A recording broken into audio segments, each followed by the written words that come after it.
Sincerely देखना पड़ेगा कि हम इवॉल्व कर रहे हैं कि डिवॉल्व कर रहे हैं. We are not taking care of ourselves. Most of our children of the next generation are diseased and they are having chronic diseases. पहले जैसे टाइप 2 डायबिटीज, अब तो 4-5 साल के एज में भी, पहले एडल्ट ऑनसेट डायबिटीज नाम रखा गया था इसका, अब तो 4-5-6 साल के भी बच्चों को मैं देख रहा हूं, they are having type 2 diabetes.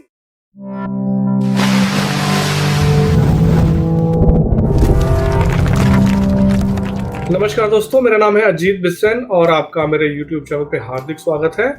आज मेरे को एक नया सीरीज स्टार्ट करके बहुत खुशी हो रही है और ये सीरीज का नाम मैंने दिया है हेल्थ मंत्रा विद हेल्थ मित्रा. और हमारे मित्र होंगे आज सबसे पहले doctor Awadhesh Pandey.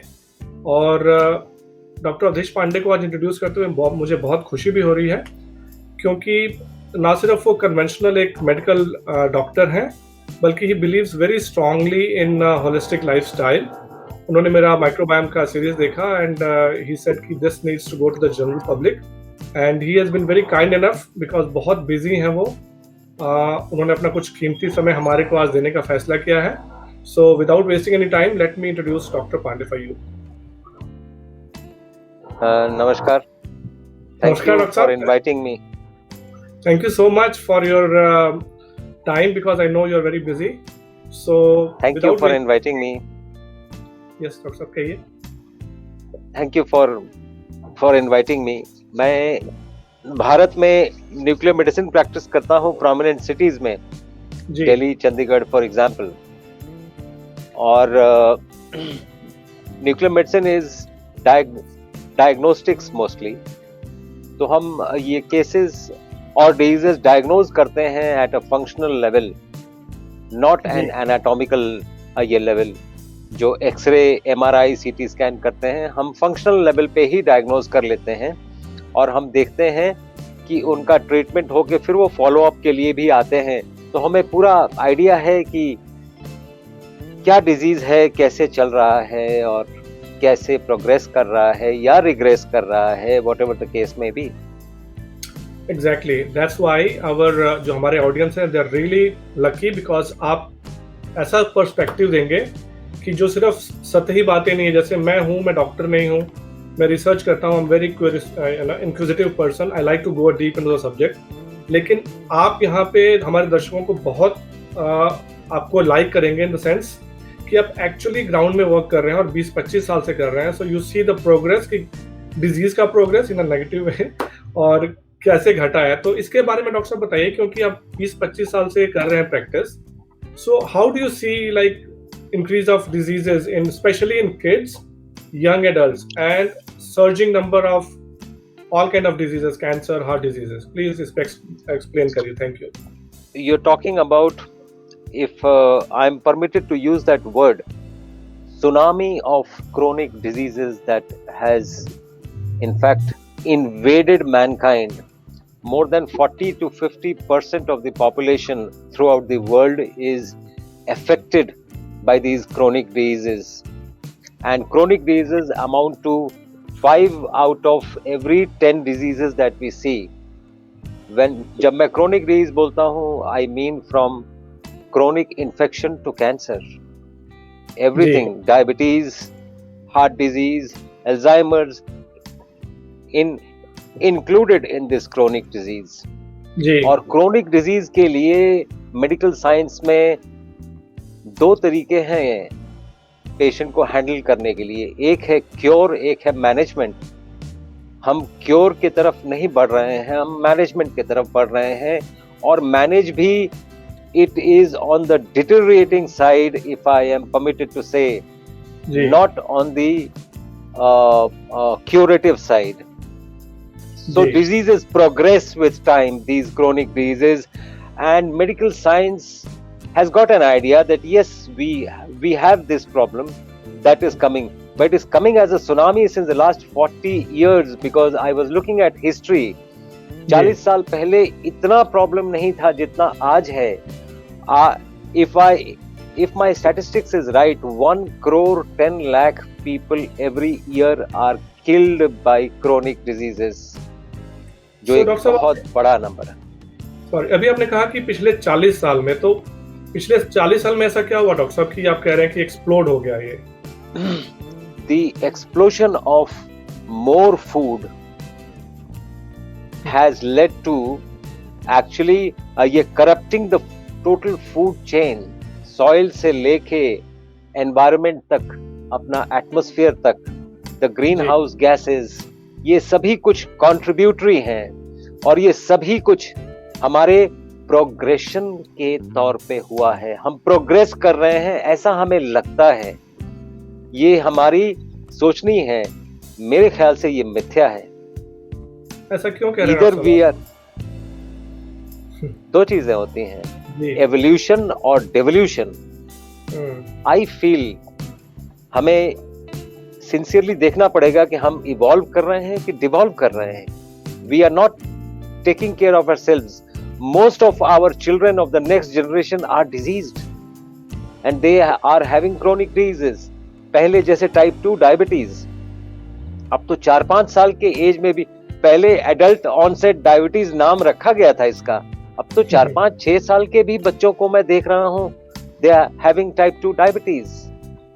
So doctor साहब, ये इसी पे मैं आना चाहता था, क्योंकि जो मैंने देखा अभी, मैं ऐसे मैंने बताया था आपको कि I have got very curious about कि व्हाई इट्स हैपनिंग। सो जो मेरा रिसर्च है, एवरीथिंग लाइक कैंसर हो गया, हार्ट डिजीजेज हो गए या ऑटोइम्यून डिजीजेज हो गए, everything is pointing towards microbiome and leaky gut. और the shocking fact I found was कि no one is talking about it, and that's why जब आपने ये बात की तो आई वाज रियली हैप्पी कि भाई कुछ लोग ऐसे हैं, आप जैसे लोग हैं, जो ये वाकई में इसको मतलब रूट लेवल पे खत्म करना चाहते हैं। अभी हम क्या कर रहे हैं कि बीमारी हो गई है, उसको मैनेज कर रहे हैं। I don't, as you said कि there is no cure, they are not curing it, they are just managing it.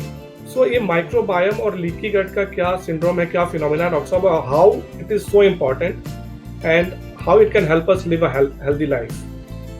देखिए, बेसिक्स पे अगर आए तो दो ही एंट्री पॉइंट्स हैं बॉडी पे, जी, नाक या मुंह, जी। तीसरा कोई एंट्री पॉइंट नहीं। आप कंप्लेन कर सकते हैं कि हवा में पोल्यूशन है, लेकिन सांस लेना बंद नहीं कर सकते हैं, वो तो आपको लेना पड़ेगा। जी। जुबान पे लगाम लगा सकते हैं, क्योंकि यहाँ पर आप प्रहरी की तरह बैठ सकते हैं कि अंदर क्या जा रहा है और बाहर क्या निकल रहा है। और यकीन करके चलें, अगर जुबान पे लगाम है तो 3 लोगों से वास्ता आपका कभी नहीं पड़ेगा। अगर जुबान पे लगाम खाने के लिए है तो डॉक्टर से वास्ता नहीं पड़ेगा, और अगर बोलने के लिए है तो पुलिस और वकील से वास्ता नहीं पड़ेगा, और इन तीनों से जिंदगी में वास्ता ना ही पड़े तो ज्यादा अच्छा है। That's why I love you, Dr. Saab, कि you make things, so simple and easy to understand. So that's why I keep saying that our audience, our audience will be really benefited by your presence. So हम ये काफ़ी ये series को आगे भी बढ़ाएंगे आगे, लेकिन अभी फिलहाल ये बताइए डॉक्टर साहब, क्योंकि मेरे को ये भी लगता है कि जो हमारी बीमारियां एक्सप्लोड हो रही हैं, उनका एक और रीज़न है हमारा लाइफस्टाइल। और जो ये है कि भाई सब लोग कर रहे हैं तो मैं भी कर रहा हूँ, चलता है, सब कुछ चलता है। सो कंट्रोल अपने हाथ में लेने के बजाय अरे सब लोग यही कर रहे हैं। So what's your opinion on that doctor साहब, अबाउट लाइफस्टाइल एंड ट्रॉमा छोड़ के, जी, जो भी काफी लाइफस्टाइल से प्रेरित है, ट्रॉमा छोड़ के बाकी सभी diseases can point back to lifestyle disorders, from infection to cancer. जी, it depends upon your lifestyle. सभी डिसीजेस का बेसिस क्रोनिक इन्फ्लेमेशन है। एक बात समझनी पड़ेगी कि chronic inflammation, if you break that word, inflames, actually it means that. It's a Greek So word. where is the flame coming from? The flame is coming from your cooked food. Unless we understand this, Very interesting. हम और कहीं नहीं पहुंच पाएंगे। आप देखें, antioxidants बहुत, सब जगह आपने सुना होगा एंटीऑक्सीडेंट्स ये लेना चाहिए। Antioxidant is what? अगर ये किसी को पूछे आप तो वो एक्सप्लेन नहीं कर पाएंगे आपको। एंटीऑक्सीडेंट क्या है? एंटीऑक्सीजन सुनने में तो ऐसा ही लगता है। ऑक्सीजन इज बहुत यूजफुल है लाइफ के लिए। Antioxygen and it is good for health. How? होता क्या है कि ऑक्सीजन कंबशन में काम आता है। हम्म, तो जितना हम ऑक्सीजन लेते हैं उतना हम अगर कंबस्ट करते रहे तो हम इवेपोरेट कर जाएंगे। तो इस ऑक्सीजन को बाहर निकलना जरूरी है। कैसे बाहर निकालेंगे? कार्बन रिच फूड्स लेंगे जो ऑक्सीजन से कंबाइन करके बाहर निकलेगा। जी इसीलिए कार्बन रिच फूड्स को एंटीऑक्सीडेंट्स कहते हैं। अच्छा, ये बेसिक्स है, लोगों को बहुत आइडिया नहीं है। वो सिर्फ कहते हैं हाँ antioxidants are very good, this has got antioxidant, लेकिन कोई डीप में इतना ये गया नहीं है ये जानने के लिए कि एक्चुअली क्या है। जी बिल्कुल सही है। मैंने अभी डॉक्टर साहब माइक्रोबायोम की सीरीज जैसे मैंने बात की थी, बनाया पूरा एक सीरीज, और उसमें अगेन जो माइक्रोबायोम की बात हमने अभी की थी, तो माइक्रोबायोम इवन जो सॉइल में है डॉक्टर साहब, I have done research, it's alarming pace पे खत्म हो रहा है। और उसका मेन रीजन है जो केमिकल फर्टिलाइजर्स हम डाल रहे हैं। और जो सॉइल की भी जो हेल्थ है, जो माइक्रो न्यूट्रिएंट्स उसमें से सब में से आता है, प्लांट्स जो लेता है, जो मेनली कार्बन बेस्ड होता है कि सॉइल में कितना कार्बन है, तो वो सब हम नष्ट कर रहे हैं अपने केमिकल्स को खत्म डाल के। और इसी को हम कनेक्ट करते हैं डॉक्टर साहब, जो हमारे अंदर माइक्रोबायोम है हमारे शरीर के अंदर, और जो सॉइल में माइक्रोबायोम है, I think they go hand in hand, और दोनों को हमने खत्म करने के कगार पर पहुंच चुके हैं। And I think that's You're very right. and that is the reason You're I think very right in your simple Use observation. yes, If you look at the science behind this, the science of the microbiome is going to revolutionize medical science in the coming 5 to 10 years.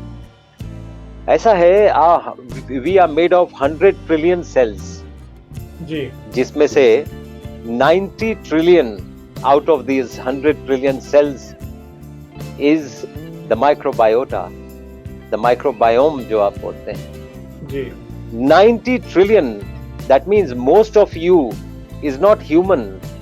It is either bacteria, virus or protozoa. So, ji this is the amount of microbiome that is present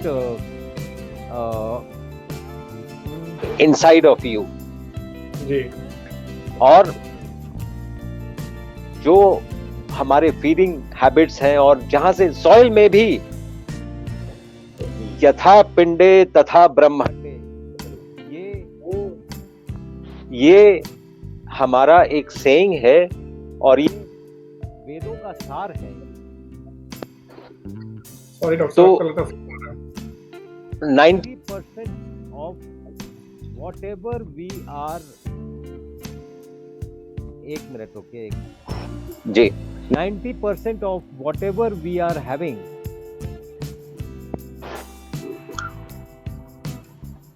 I know doctor साहब आप बहुत busy हैं, तो मैंने इस time पे आपका interview ले रहा हूँ।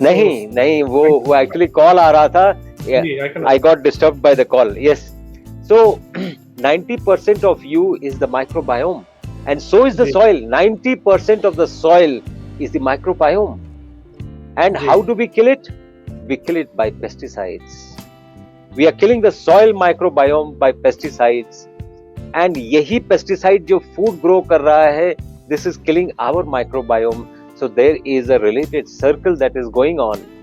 तो सिर्फ आप अपने को ही ठीक कर लें और बाकी सब चीजें वैसे ही रहे, इसीलिए पूरा भरपूर एफर्ट का ये करना पड़ेगा, पूरा का पूरा ये सब कुछ चेंज करने के लिए। It's a Herculean task, but somebody has to start, and I'm happy that a person like you sitting 7 समंदर पार, आपने ये अभियान शुरू किया है।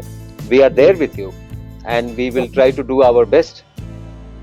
इसको हमारे इंडियन दर्शकों को समझाने के लिए बता दूं कि डॉक्टर साहब ने अभी बोला कि हमारे अंदर 90 ट्रिलियन फॉरेन सेल्स है, मतलब 90% बाहर के माइक्रोबायोम है और 10% ह्यूमन सेल्स है। हमारा इसको कॉन्सेप्ट में लाने के लिए, इसको अपने पर्सपेक्टिव में लाने के लिए, इंडिया की आबादी 130-135 करोड़ है और 90 अरब जनसंख्या हमारे अंदर कीटाणुओं की है। और जो हम उन कीटाणुओं के मारने के पीछे पड़ गए हैं, वो हम अपने आप को मार रहे हैं। बेसिकली हमारे अंदर एक पूरा ब्रह्मांड है और उसको अभी साइंटिस्ट को समझने में बहुत टाइम लगेगा। अभी ये जीनोम का सीक्वेंसिंग करना और इन माइक्रोबायोटा का सीक्वेंसिंग, जीनोम सीक्वेंसिंग करना, it will be taking huge number of years. So तब तक डॉक्टर पांडे की बात सुनिए, ये जो बता रहे हैं इसका सिंपल, मैं इसलिए बोल रहा हूँ डॉक्टर साहब क्योंकि आप जो स्कैनिंग करते हैं, आप देखते हैं कि किस तरह से कैंसर का रिग्रेशन हुआ कि प्रोग्रेशन हुआ, based on what, and you know the reasons, and you can directly say कि why this is happening. So that's why you are such an important link in this our ये गुत्थी सुलझाने के लिए कि हम कैसे स्वस्थ रहें. So स्वास्थ्य की एक थोड़ी डेफिनेशन बताएं डॉक्टर साहब कि स्वास्थ्य बोलते किसको है आपके नजरिए से. मैं एक बात, आपके दो क्वेश्चंस थे, एक तो माइक्रोबायोम रिलेटेड, एक health related. What is health? I will answer the first one first. 90% of the diseases that we see today are directly or indirectly a result of dysbiosis. जी. There is a connection, there is a scientific connection. We just need to look into these connections. The second question that you asked was, what is health? Health is the perfect state wherein the external environment and the internal environment are at perfect harmony. जी. So this consists of various things like mental health, physical health, spiritual health, cosmic health. That is also health. So we need to be in balance, in sync with everything. That means we are a connected species. We are not a disconnected species as we thought. Yeah. We are connected to everything. Yeah, we are all part of this whole universe. और Yes. हमने क्या किया, same body भी है, हर एक part एक दूसरे से कनेक्टेड है, कुछ ना कुछ रोल प्ले कर रहा है. अभी वेस्टर्न मेडिसिन में क्या हो रहा है कि किडनी खराब हो गई, किडनी रिप्लेस कर दो, हार्ट खराब हो गया, हार्ट रिप्लेस कर दो. But this is not the solution of सब. That's what I think, because every part is connected. बजाय इसके कि रूट कॉज पे जाने के, हमने अपनी बॉडी को एक कार समझ के एक मैकेनिक के हवाले करके कि भी चलो भाई इंजन रिप्लेस, गाड़ी चलने लग गई. What do you think about it doctor? आप देखें, there are two things that we need to understand here, जो कि भारतीय पर्सपेक्टिव में, और भारतीय पर्सपेक्टिव नहीं, Sanatan perspective, broader way of looking at things. जी. पर्सपेक्टिव में ये है कि we need to understand this. There is a physical body and there is an energy body. The union of the physical body and the energy body. The union of physical body and energy body is called yoga. Yoga is what? Union. Yeah. So the attempt of yoga is to unify the physical body and the energy body. Once there is a disbalance between the energy body and the physical body, there is disease. And once the energy body leaves the physical body, it is death. Yeah. This is the Indian Sanatan Ayurvedic perspective of looking at health and disease. Since you asked that, I thought it will be in perspective to tell you what it is. Yes doctor साहब, as expected ये हमारा conversation बहुत interesting हो रहा है, और इसीलिए ये हमारा सीरीज मैंने स्टार्ट भी किया है, बिकॉज आप ना सिर्फ एक सरफेस लेवल पे बात करेंगे बल्कि डीप लेवल, जैसे आपने सनातन धर्म की बात की. तो इसी पे मैं ये कहना चाहूँगा डॉक्टर साहब कि we humans have forgotten our roots, we forgotten our Sanatan Dharma, जिसमें साफ साफ बोला गया कि जो आत्मा है ये, we are eternal souls and we have just taken a human form in this life. ये सोल है, ये तो कभी ना पैदा हुआ है ना कभी मरेगा. सो इसी बात पे इस एपिसोड को मैं यहाँ पे खत्म करना चाहूँगा डॉक्टर साहब. बट आप ये उम्मीद करता हूँ कि ये हम अपना ये सीरीज जारी करेंगे, और अगले एपिसोड्स में हम एक डिजीज पकड़ेंगे डॉक्टर साहब, और लोगों की क्वेश्चंस का जवाब भी देंगे, और आप उस पर्टिकुलर डिजीज का क्या क्यों होता है, कैसे बढ़ता है और कैसे रोक सकते हैं, और फूड और लाइफस्टाइल, और जो आपने बाकी बातें की ऑफकोर्स आप करेंगे, स्पिरिचुअल है, इमोशनल है, मेंटल है, everything will talk about.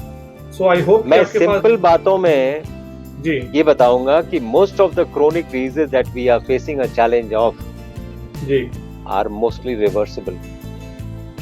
Reversible, लेकिन यस, इसमें हमें मल्टी प्रोंग्ड अप्रोच रखना पड़ेगा. सिर्फ दवाइयों से ठीक होंगी ऐसा नहीं है, क्योंकि कॉज क्या था? लाइफस्टाइल, और इसका निदान लाइफस्टाइल से ही होगा. अगर कॉज फूड है तो निदान फूड से ही होगा.